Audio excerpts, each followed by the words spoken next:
The biggest thing that we hear with AI and technology is this loss of a personal touch. I would love for both of you to kind of break down maybe the antithesis of that. Like, what's the opposite? Like, how can we actually leverage AI and technology to enhance customer experience versus pull away from it?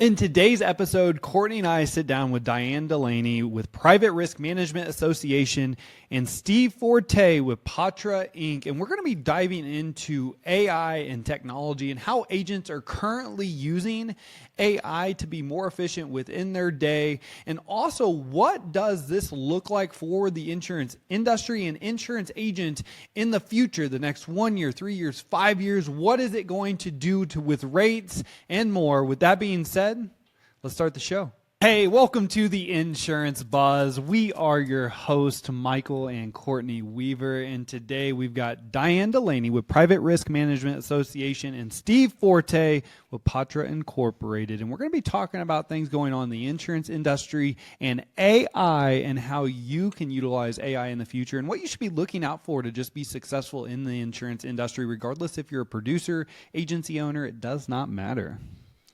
We are going to get into it. Steve, I'm going to start with you with the question. If somebody is coming to you, if an insurance agent is coming to you with a problem with AI or technology, what are they coming to you with? They're coming to us with understanding how we can utilize, whether it be machine learning or natural language processing, to be able to streamline processes, whether that be working with customers directly or working with the carrier side in order to pass data back and forth in a streamlined manner to make underwriting a lot more efficient. I think it might make sense, if you don't mind, to kind of talk about, people say AI, there's a lot of different AI technologies out there, but just for the listeners out there, we should probably define what AI is. So in general, AI is in a machine's ability to perform some kind of cognitive functions, usually associated with the human mind. So I think in the last, probably year and a half or so, all of us are familiar with Gen AI or generative AI, which is your chat GPTs, et cetera, that helps, you put in a prompt and it'll create some content, whether it's a text or an image. You've got robotic process automation, RPA, which is intelligent automation that performs repetitive tasks. You see this a lot in the manufacturing industry. You've got natural language processing, or NLP, which uses machine learning to enable computers to understand human languages. And then you've got machine learning, which allows machines to think, if you will, quote unquote, like humans. I love it. Yeah, I mean, Courtney's actually, you adapted to ChatGPT much faster than I did. And I'm amazed. So she's been working it the last 2 years, and that thing is so dang smart. She's got it figured out, or you really got it figured out to where it knows your language, it knows me. And it's amazing that 2 years ago, it was not that great, but now it's like, okay, be Michael, say this. And it's pretty much spot on. Like used to, I had to change a lot. And so it's been fun to watch how far technology's come in just a short amount of time with really some of the things that you just mentioned. I want to have a conversation, though, when we're talking about AI and we're talking about technology. Let's talk about the insurance space. Why is this important? I would love to get both of your feedback, Diane and Steve. Why is this important for insurance agents to be paying attention to this? Yeah, and I think we can look at this in two different areas. We can look at it and how it's going to help our industry be more proactive. And then Steve, if you want to jump in on really how our independent agents and brokers are utilizing it to really increase the ability to get more done and spend more time with the clients. But I think, when we look at the insurance industry, historically, we've been a reactive business, right? We hope we don't pay out on claims, but that's what it's there for in the event of a catastrophic event. Where AI and tech is starting to change our ability as an industry to be more proactive and less reactive. Your classic example would be things like your water leak detection systems. Years ago, it would be, oops, you had a water loss in the home. We're going to pay out on the claim, and then we'd give you funds if you could put a leak detection system into the home. But now it's almost changing in the industry where it's becoming this requirement because water loss, despite what's happening with Mother Nature, is still one of the largest causes of loss on the home today. And that just can't be when we can't control these catastrophic events, but we can control what's happening with the pipes behind our walls. And it's systems like the leak detection systems or these electrical fire suppression systems. Even I have a Ting device in my home that's watching all the wires behind my wall to make sure there's no arcing. So all of that coming into place is going to allow clients to be more proactive in preventing their losses from happening. And then that in turn will really decrease the amount of unnecessary claims that the insurance companies are paying out on. And never mind just the claims process itself, but it's eliminating that inconvenience for a client who now has to be displaced from their home because of a major water loss that could have been prevented. No, that's No, great. Thank you, Diane. yeah, I'm sorry. Go ahead, Michael.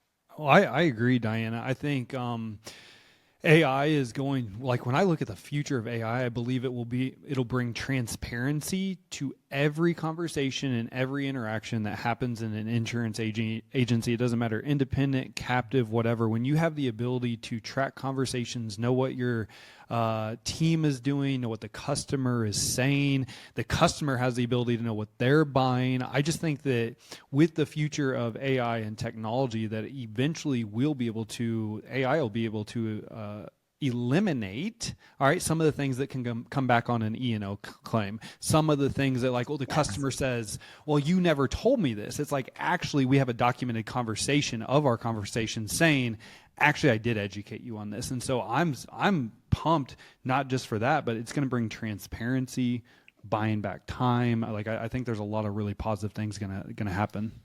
Yeah, Michael, and it's such a good point too, because if we think about last year when these major events hit Florida, which was really a non-event for the insurance industry because it was a flooding event. And we thought it was going to be this massive tropical storm or hurricane, which it was. But the problem was most of the damage was caused by flooding. And how many times could a homeowner come back to their broker and say, well, you never told me I didn't need flood insurance or this wasn't covered. And I think this will protect both the client and the broker in the future as well in terms of documenting and recording those conversations. Yeah, that's Steve, great. I'd love your take. Yeah, so I was just thinking about listening to both of you, and if we think about how technology is really shifting the insurance industry, especially for agents and brokers, um, the automation that's available today with AI really frees up the staff to get away from just the manual and the paperwork processes and focus on being a strategic risk consultant. So technology now can handle a lot of these routine tasks, so agents can actually be that sort of advisor that they need to be, especially for the high net worth clients, because they don't understand all the exposures that they can potentially present to a carrier, and so they need that expertise. If you think about, there's different client engagement models today. There's 24/7 service availability through digital channels. You've got personalized client portals that replace periodic policy interactions with customers. There's this continuous flow of engagement between a broker and their customer, as well as with the carrier when you're looking at either endorsement processing or renewals on policies. And if you get into analytics, now you can understand, okay, here's where my book of business is and what do I have today, and also identify what are new market opportunities that are out there. So this is where things like policy data extraction comes into play, where you can extract the data that's trapped inside of PDFs and put it into a data lake, and then use your favorite BI tool to kind of mine that and understand, here's what my book of business looks like, here's where I'm losing money or making money, or here's an opportunity where I can go after a new area that I haven't thought about before. Yeah. What's a BI tool? What are you saying? Business intelligence tool, sorry. I didn't Okay. mean to abbreviate. I forget No, the you're acronym. good. There's a lot of acronyms in the industry, so I'll try to spell those out. Okay, so you're saying we can actually go in, assess like different clients' information and say, this is where I'm missing opportunities? Yeah, absolutely. And understand even if they're underinsured or overinsured. Typically everything comes out of an AMS, an agency management system, and is in a portable data format document. Mm-hmm. So in order to get that out of there, typically you'd have to look at it and manually key things in. Now, there Yeah. are some tools out there now that'll extract all of that data, put it into a .csv or a JSON format, and then you throw it into a data lake, and then you start using your business intelligence tools to really mine and understand the exposures that you have, and that'll really help your clients understand, hey, you know what? This where you're living over here, these exposures you have, you need this type of insurance, or we need to expand on what you have. And that's really the name of the game is analytics. And I think brokers and agencies are understanding that, especially the larger ones. And so they're really being more data driven in the tools that they're adopting with AI. You briefly touched on the carriers being able to like share information, using this to share information. But when we're talking about the agency force, the biggest thing that we hear with AI and technology is this loss of a personal touch. I would love for both of you to kind of break down maybe the antithesis of that. Like, what's the opposite? Like, how can we actually leverage AI and technology to enhance customer experience versus pull away from it? Great question. I think, and I think it'll allow us to do just the opposite, is have more of a personal touch. So for example, at the start of this, we were talking about ChatGPT.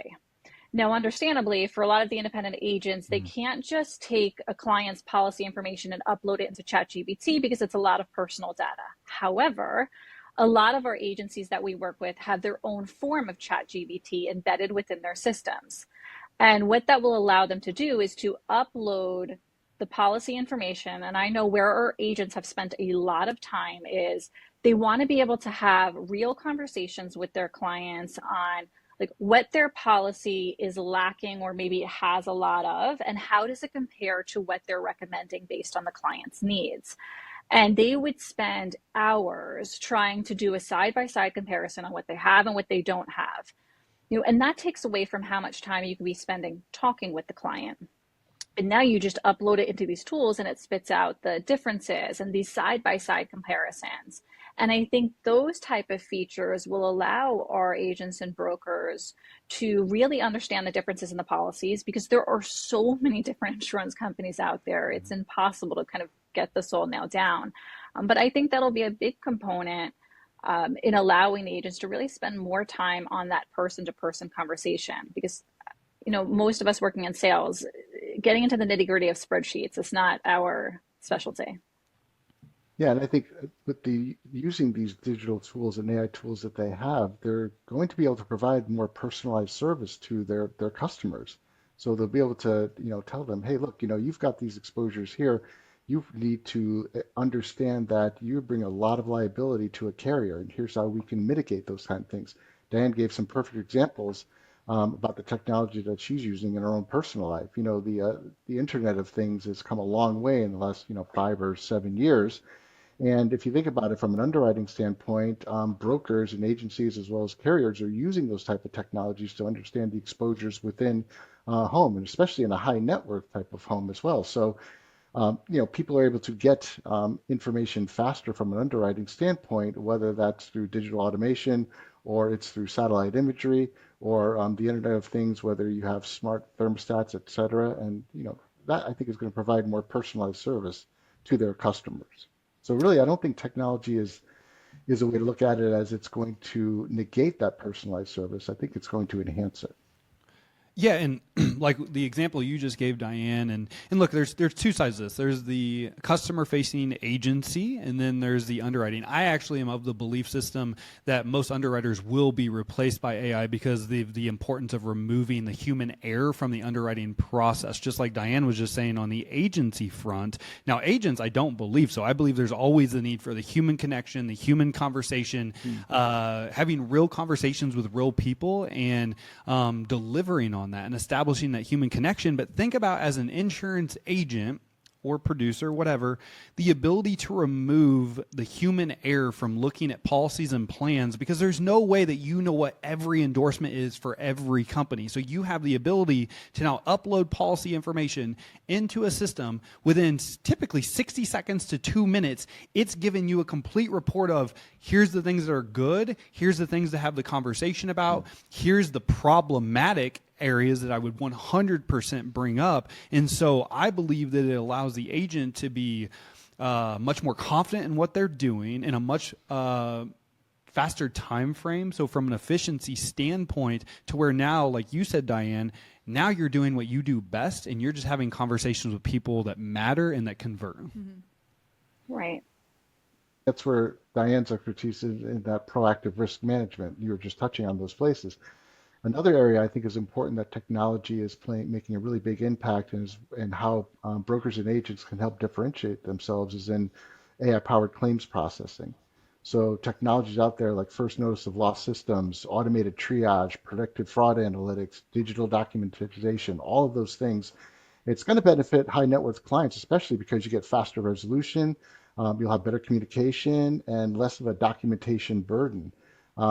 And as an agent, you become more of the claims advocate rather than a claims processor. This is so good. I feel the resistance to change because there's a lot of things that have been changing super fast, especially when it comes to technology.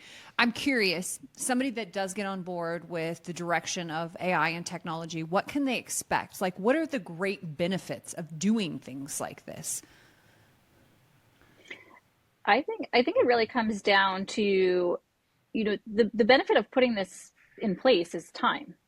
I think that's one of the bigger things we complain about is there's never enough time in the day. I don't get to spend time on the things that I enjoy doing. And I think that's huge is once you realize how a lot of this can save you time while also being more accurate, like what more can you ask for? It just means we might cram more stuff in our day though.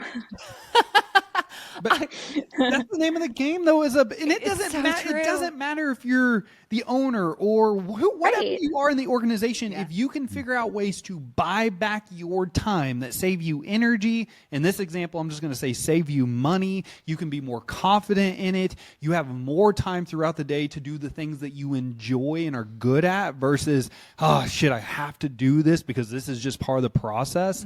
Man, I think I am a firm believer that 1 year, 3 years, 5 years from now is going to look so significantly different in the day-to-day operations that it is hard for us to even fathom what it looks like, but it's going to be so much more efficient. We're going to be able to do more of the things that we love to do, and AI is going to be our best friend that allows us to buy back our time and do the things that only we want to do. I'm so glad that she said time, because that is the thing that we're all wanting more of. We're all like, I need more time in my day. So Steve, I'm curious because you deal with this on a level that I can't even comprehend. You can tell we're getting excited now. It's good. Some of the words that you're saying, I'm like, I don't know what he's saying, but I like it. I like where we're headed in this conversation.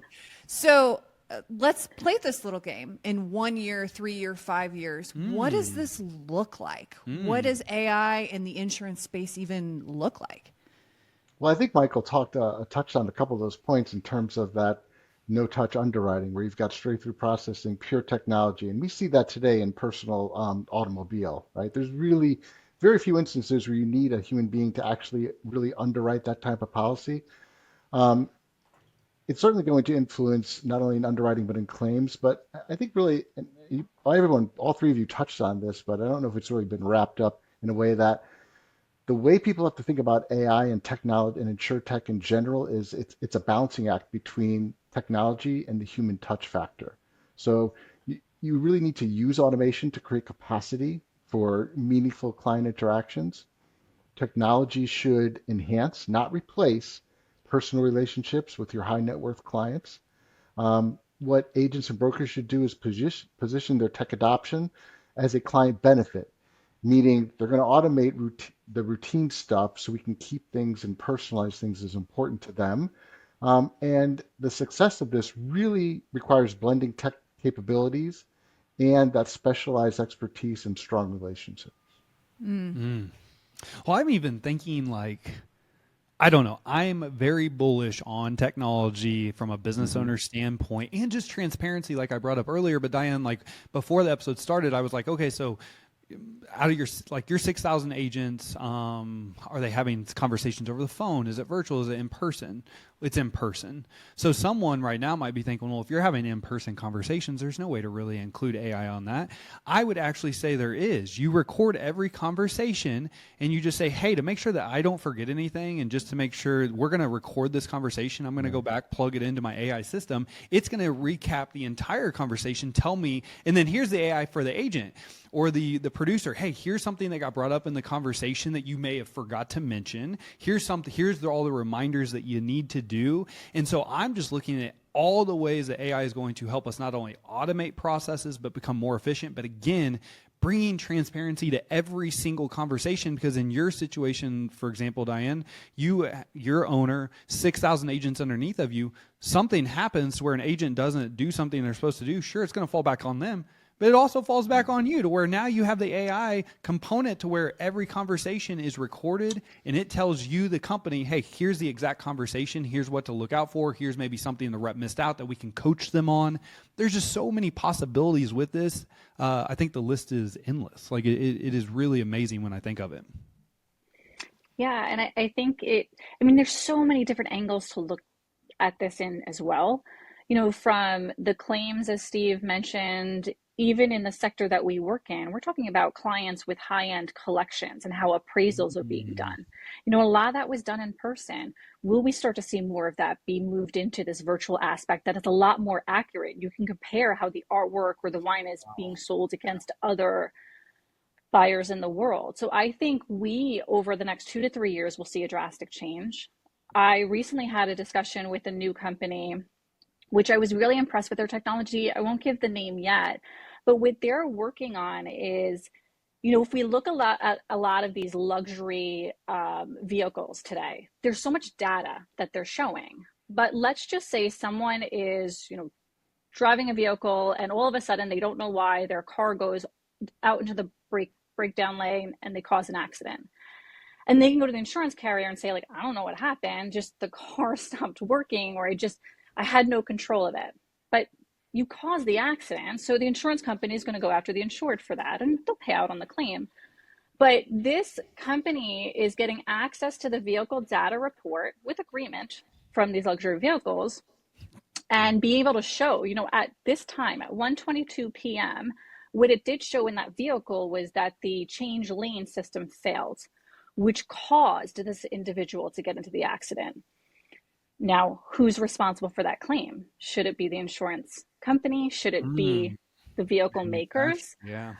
But I think why we're going to see the industry slower to adopt these type of things, because we do get into the sensitive information of clients. Yep. And I think that's where we kind of tiptoe this fine line. And I know, in just speaking with some of the carriers and the tech firms they're working with, when I go to them and say, I just feel our industry is archaic with adopting this stuff, what they tell me, which makes so much sense, is it's not that we're archaic, but you have to take a step back and say, okay, like this company that's working with a luxury vehicle company, you can't go to an insurance carrier and say, hey, do you want this technology? It'll allow you, every time this specific vehicle gets into an accident, you can get into the data for it. And the insurance company is going to say, that's great, but come back to me when I can have access to all luxury vehicles. Or a tech firm comes forward and says, this is available in 3 states. Well, the insurance company is not going to adopt it yet because they need it in all states, or else that will create error. Like Michael, you alluded to this before. If brokers have to use multiple systems or carriers because the technology that we're trying to adopt is not available from all luxury vehicles or available in all states, that's why we're not adopting it sometimes at the same rate that we may see in other industries do it. But I do think we are going to see a drastic change in the next 2 to 3 years into what's available. Yeah, I mean, okay, I'm asking this question because I would love your take on this. What happens if we don't adopt this? Because I think history takes us where it wants to go, and I think we have to evolve. If we don't, if we're the insurance agency that says, you know what, I don't want any part of this, what happens to us? Yeah, I can jump in on here, and Steve, if you want to take over, because I might look at this from a different angle. I think we're starting to see it.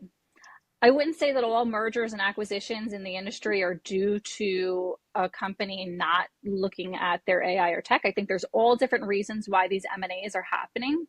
But in ones that I've spoken to, so a lot of strong family run agencies who I never thought would sell to a national, when I talk to them and say why, one of their fears was keeping up with the pace of technology. And a lot of these large national brands give them the ability to move quickly, and they don't want to outdate themselves because they're going to be taking on a multimillionaire and the younger generation, and they can't keep up with that tech standpoint. And Steve, before you get into this, because I'd love for Yeah. you to talk more carrier standpoint, if you would, the risk of that. But Diane, you just hit on independents and brokerages, even in the like let's look at the captive space. You're starting to see captive carriers start to give ultimately their top 20% of agents better opportunity. And then you see the bottom 80% of agents. And what I mean by that is multiple locations, multiple businesses. Like we're going to start to filter you the leads, right?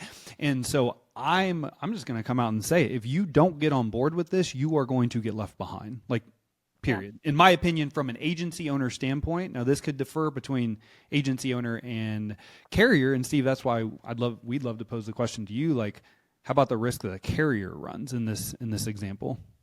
Yeah, well, the challenge there is really the erosion of the relationship between the carrier and the broker. As they are looking at more data-driven type of technologies and expecting that, um, you know, you're going to get declining market access as carriers, as you just said, prefer tech-enabled distribution channels. If somebody adopts more technology, for example, they're going to look to do business with them. It's just going to be easier. Technology adoption really isn't like it's really moved beyond a simple advantage. It's like a survival imperative today. If you think about it, your competitors, if I'm a high net worth client, I'm going to want to do business with somebody that's easy to do business with, that understands my exposure, that understands me and understands everything that I have going on. And if I can get access in sort of the couple of clicks versus I'll get back to you in a few days and let you know what's going on, that's not really a good ease of business or good differentiation. You're going to also find too that there's inability to meet customer expectations if you don't have these AI technologies in place to be able to understand what they're doing. There's going to be higher costs if you're maintaining manual processes or lack technology adoption. These traditional operational models that have been in place in the insurance industry for a long time are completely inefficient and they have to go away. And this is where AI is going to come in and take over that. And it's a resource drain too, for example. People just, the costs that are associated with that, they just can't have anymore. And there's going to be missed opportunities. Again, at like looking at new markets that are out there, require you to adopt newer technologies to understand what's out there and to identify it. And it's really going to hurt your bottom line with your customers because they have a certain expectation. Just like in our personal lives, we have an expectation whether we're shopping on sites or doing whatever we're doing. Your business partners are going to have that same expectation, and they want that 24/7 access, and they want to be able to get information quickly. And especially in a claim type situation, they want their hand held. They want to be known that it's going to be okay, that the carrier is going to pay out the claim, that they're going to be restored back to the point where they were prior to the loss. Okay. So I know you've got some, I've got two questions. So specifically, Diane, so you talked about mergers and acquisitions on the agency side, right? Have you started to see any mergers and acquisitions from a brokerage or carrier standpoint to where that also makes sense because one's just not adopting the tech yet would be my first question I have just specifically for you. So just to clarify that, are you talking about, so if we look at one of our larger carriers and a broker merging more, or is it carrier to carrier? I think let's do broker to broker first. Yeah, so from a broker to broker, that's where I'm seeing more of. Okay. I'm seeing a lot of those brokers, larger brokers acquiring the smaller shops. And that's more, I mean, almost every day we're reading an article about where this is happening. Perfect. So carrier to carrier, you have not really seen that yet or?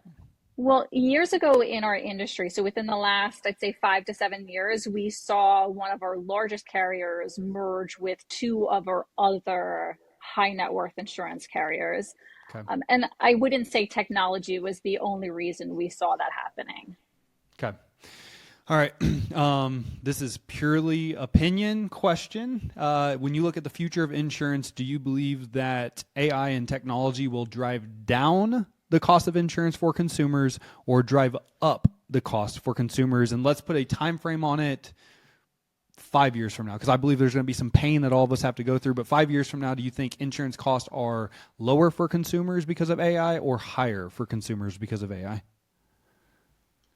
I think in the long run, it'll be lower, but up until that point, it's going to be higher because think about it. If you're an agent or broker, or even the carrier side, they're adopting these technologies. They're making those kind of investments right now. So you're not going to see an ROI immediately. It's going to take time. And so their operational expenses are going to increase for the short term. Long term, though, they will. Okay. Diane, you agree with that? Agreed. I would say it's going to allow us to get more accurate with the information on the insured, more accurate in detecting some of these wildfire type events before they even get there so that individuals can take action. So I think there's a lot of positives to come out of how AI will help us in the future, outside of what's happening in the world in general. All right. You good? This is so good. This is literally like Darwinism of technology. Like we have to adapt. Like we have to. Yes. And I love that, Steve, you did a great job of bringing that up from a service side. I even had a phone call. It was a couple weeks ago. And they were trying to reschedule our vet appointment for one of our dogs. And it was a human being like, hey, Courtney, this is, and I'm like, why are we still doing this? This is so inefficient. Text me.